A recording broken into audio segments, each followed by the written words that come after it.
Assalamualaikum Sobat Al-Malakani. Terima kasih yang sudah support channel Al-Malakani.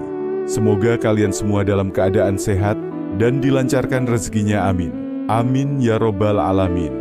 Dahulu kala, di sebuah negeri yang jauh, di jantung peradaban Islam yang gemilang, berdiri kota Baghdad yang agung. Kota ini adalah pusat ilmu pengetahuan, seni, dan kebijaksanaan.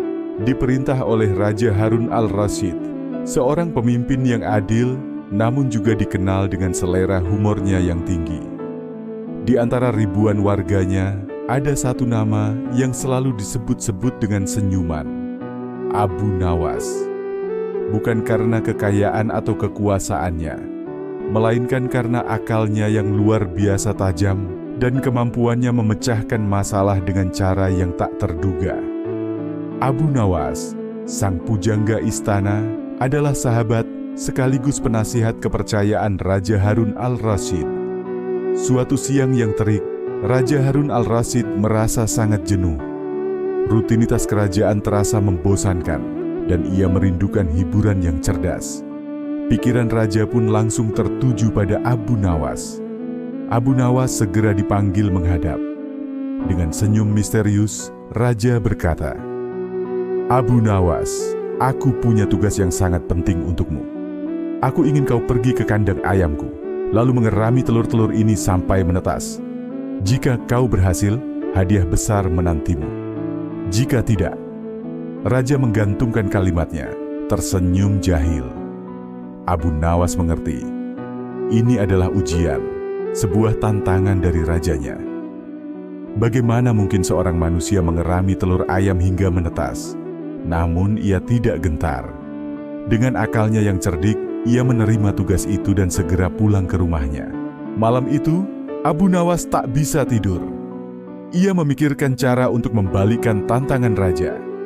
Setelah merenung lama, sebuah ide cerdas melintas di benaknya.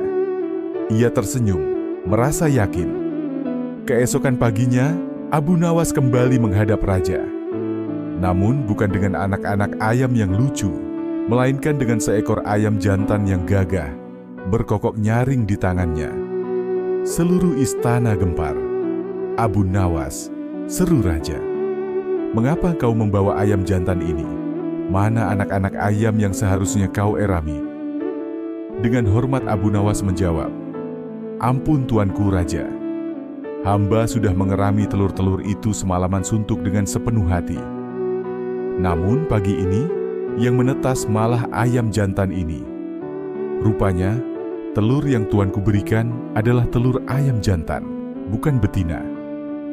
Dan seperti yang tuanku tahu, ayam jantanlah yang melahirkan anak jantan." Seketika itu juga, Raja Harun al-Rasyid tak bisa menahan tawanya. Seluruh istana riuh dengan gelak tawa.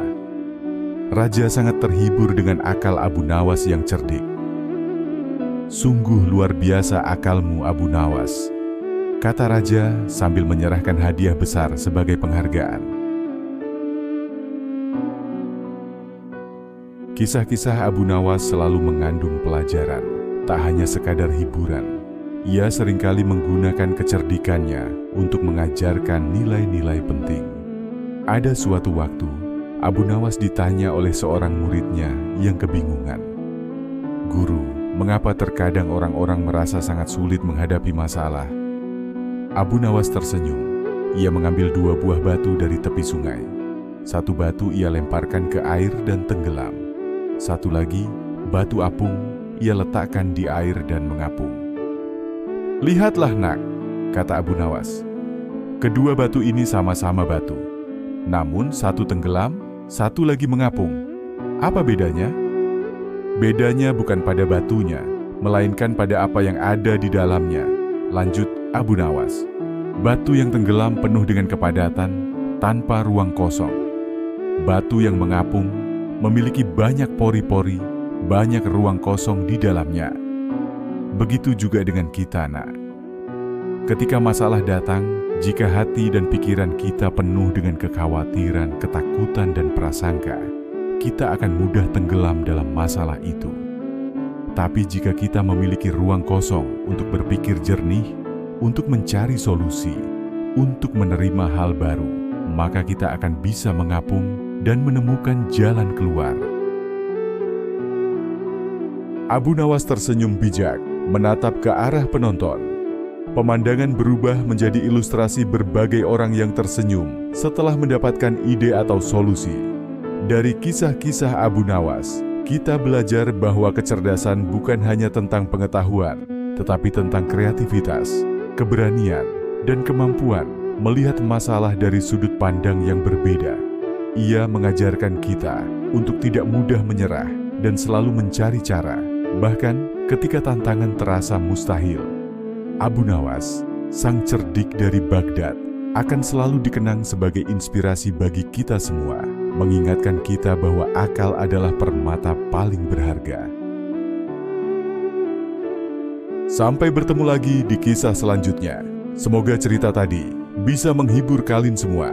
Assalamualaikum warahmatullahi wabarakatuh.